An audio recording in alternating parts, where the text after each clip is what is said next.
one down the sideline. Pass caught by Dez Bryant. They're going to mark him inside the one.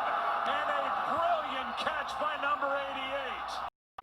What's good, Car Family? Happy Tuesday. I hope everybody's doing well.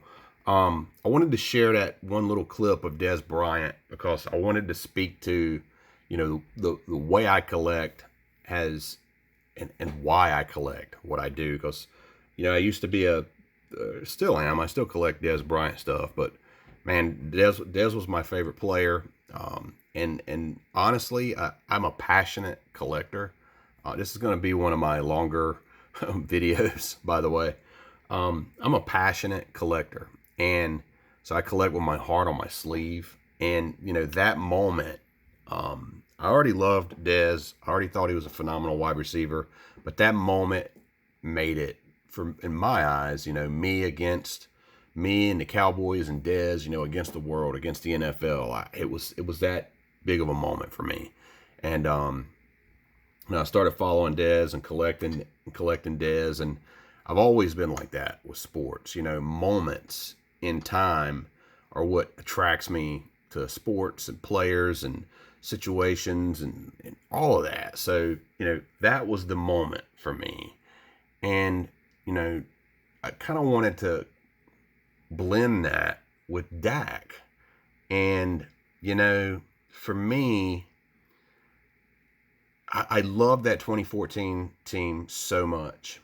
And, I felt like they had destiny taken from them a little bit. I know, Eloy, if you're watching the Karma playoffs and all that, but, so it was tough when Dak came in 2016 and kind of took the reins from Romo. And, Dak, he came in, he had a great rookie year, but Dak was not the Dak that you see now. Dak didn't step on the field and throw for 400 or 500 yards every game. He was more of a game manager, but he was good at that, and we had a damn good running game in 2016. But he was a really good quarterback, but he showed moments, and I remember like the Vikings game that year. We won 17-15, but I felt like Dak struggled that night, and it was exposed a little bit.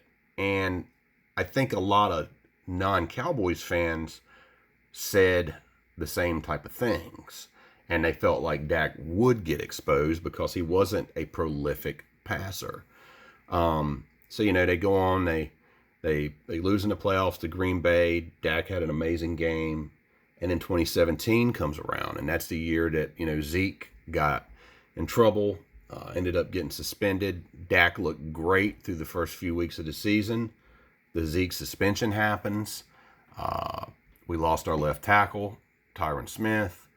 And all of a sudden, Dak looked horrific. And I had a lot of question marks. Now, that's not to say I thought Dak was bad, but I did have a lot of questions as to, is this the right guy? And that whole 2017 season was up and down, more downs than ups. But I just, was not sold. 2018 rolls around, and now Dallas has no receivers. Dez is gone. Dak starts out the year pretty average at best. And I was vocal about that I wanted to see something from him. I wanted to see a spark from him. I wanted to see that he was our quarterback. And when we got Amari, it was like things changed, especially for Dak. And he still wasn't 100% there, but a light came on. And for me, there was a moment that year when I was emotionally invested and sold on Dak. And this is it. Prescott runs it up the middle. 15, 10, 5, diving to the 1. Oh, they spotted him short. They spotted him at the 4. Oh, they've moved it to the 1. so that was it for me, because I had seen this guy get beat up, have no receivers, and then finally get to a point where, I saw him put his heart on his sleeve. I saw him be a warrior, and that's the type of thing that I need to get emotionally invested into someone.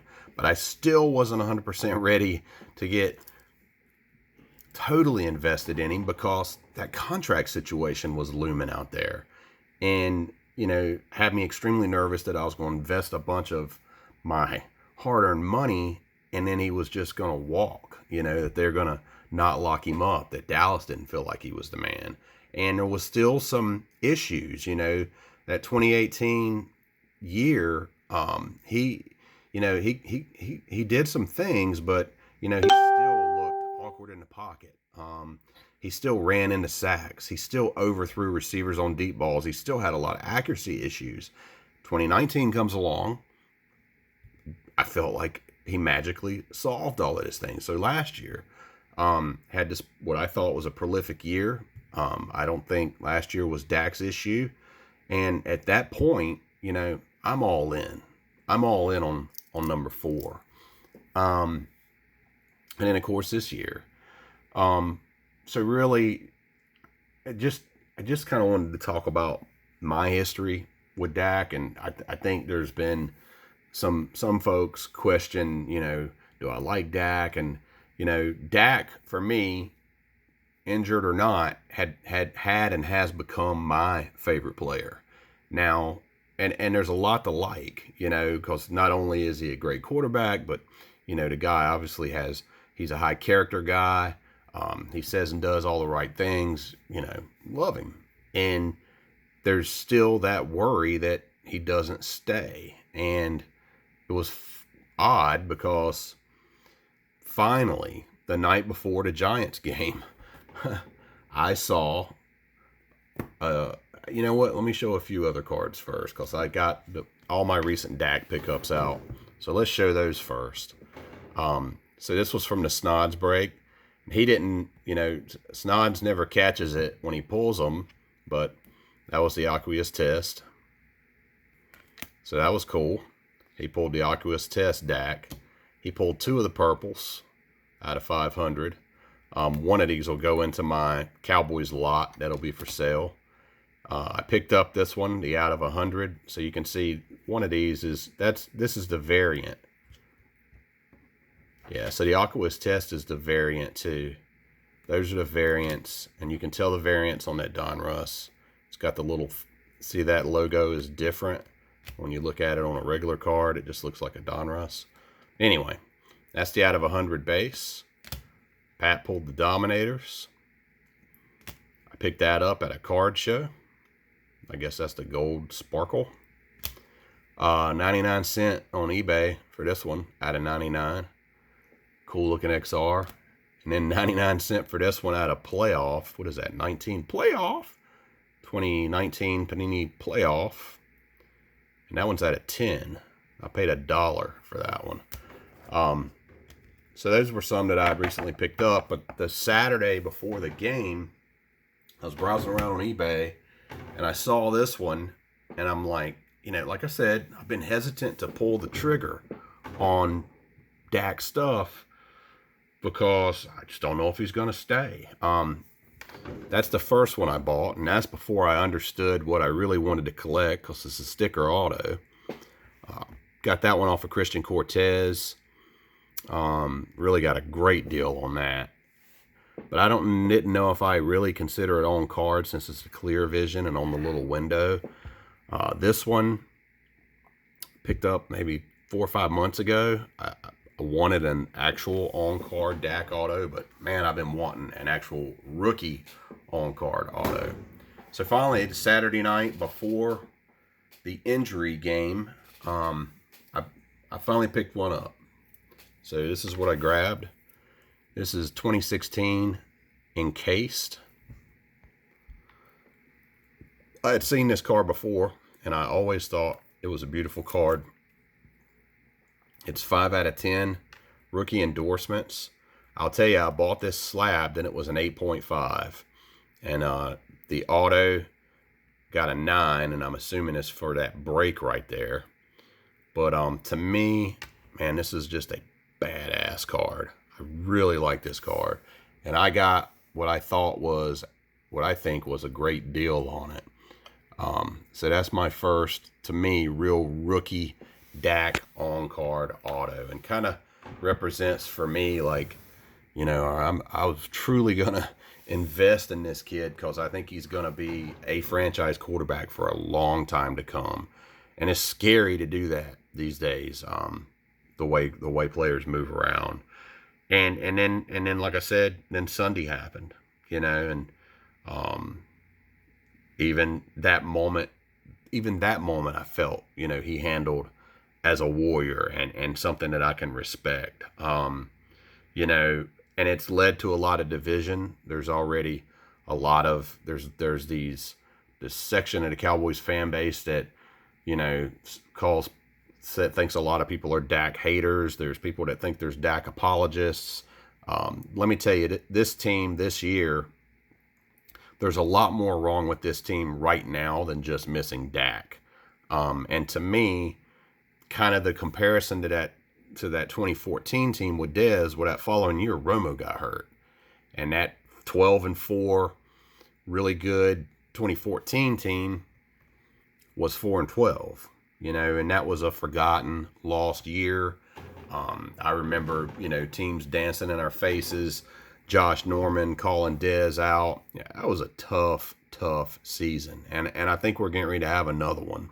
But I believe, you know, this is a good to great team. I think they are that much better with Dak. I think they've got some defensive issues. I don't think this team's going to win many games this year. Dalton or whoever the quarterback is. The offensive line is just too banged up. The defense is not great. So, you know, I hope they get through this year without any more significant injuries. And I hope next year this team comes in ready to play. This team needs to come in ready to play. And I hope that they lock up Dak Prescott, because I really believe the Cowboys are going to regret it if they do not pay this man and give him the deal that I think he's earned and deserves. You know, there's a lot of scrutiny that comes with being the quarterback of the Dallas Cowboys. It is looked at different when, you know, that quarterback doesn't win or that team doesn't win a championship. So I think he can do it. And I also wanted to add how ironic it was that his injury happened with Tony Romo calling the game and Jason Garrett on the other side of the field. Just crazy the way things happen. But I'm all in on number 4. I know a lot of Cowboys fans are, but I'm tired of all this situation dividing the fan base. What the Cowboys need to do is go all in on Dak, pay the man, and you know what? We need to go into the draft. We need to draft a playmaker on defense, in particular somebody in the secondary. And we need to draft a left tackle that can take over for Tyron Smith, because the writing's on the wall with him. He's not going to be able to stay healthy. So, you know, we got to get back to that running that football, and being a Dallas Cowboys offense, not, you know, this throwing the ball 55, 60 times a game. And I still think Dak can have incredible numbers, but I think Dak would prefer to lead the team to wins rather than throwing for 6,000 yards or whatever he was on pace for this year. But anyway, I just wanted to share my little story, my Dak moment, and just give some perspective, because sports so often can be just these knee-jerk responses. Your team sucks. You know, there's no conversation behind it. There's no thought behind it. There's no understanding of the history of a situation for a fan base or the team or anything. And that, to me, is one of the most frustrating things about being a sports fan, a collector. That was freaky. About being a sports fan, a collector, you know, it's so frustrating the way some fans are and the things that literally come out of their mouth. So anyway, see how this year goes. I'm going to try and sit back and not let it frustrate me and enjoy it. And man, I hope they lock this kid up. I hope they lock him up. Appreciate y'all watching. Y'all keep it real. I'm out.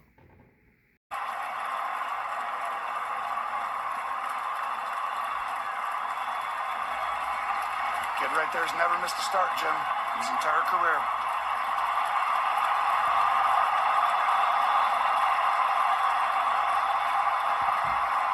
He's one of the good ones in the league. That would have been the best throw of my career, the biggest play of my career. It's like a PC, it just gets ripped apart that day.